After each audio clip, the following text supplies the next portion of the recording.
नमस्कार मित्रांनो, आज मी तुमच्यासाठी घेऊन आलोय अल्ट्रा लक्झरियस असा बंगलो. मित्रांनो, याचं जे लोकेशन आहे हे आहे गंगापूर रोड या ठिकाणी. हा संपूर्ण आपला 6 एकरचा लेआउट असून हा आपला गेटेड कम्युनिटी प्रोजेक्ट आहे विथ 3 टायर सिक्युरिटी.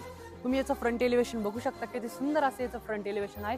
पूर्ण जापनीज थीम बेस्ड ही आपली गेटेड कम्युनिटीचा हा प्रोजेक्ट असणार आहे. एंट्रन्सला या ठिकाणी आपल्याला स्पेशियस अशी कार पार्किंग बघायला भेटते. या ठिकाणी आपल्याला स्टोर रूम किंवा सर्वंट रूम म्हणून या रूमचा तुम्ही वापर करू शकता. बंगलोतलं गार्डन थोडा हा आपला बंगलो बाहेरून सुंदर आहे, तितकाच हा आपला आतून देखील आहे. या ठिकाणी आपल्याला हा भव्य असा डोर बघायला भेटतो. डोरला या ठिकाणी आपल्याला डिजिटल लॉक प्रोव्हाइड केलेला आहे. आता आपण आलेलो आहोत अल्ट्रा लक्झरियस अशा आपल्या लिव्हिंग रूम हॉल या ठिकाणी. तुम्ही बघू शकता, छान आहे विथ ग्रेट व्हेंटिलेशन साठी या ठिकाणी मोठ्या साईजच्या विंडोज प्रोव्हाइड केलेला आहे. या ठिकाणी आपल्याला बघायला भेटतो आपला डायनिंग एरिया. हा 6 सीटर डायनिंग एरिया आहे. त्याचबरोबर या ठिकाणी आपल्याला बघायला मिळते तुमच्या बंगलोमध्ये प्रायव्हेट एलिव्हेटर. आता आपण बघणार आहोत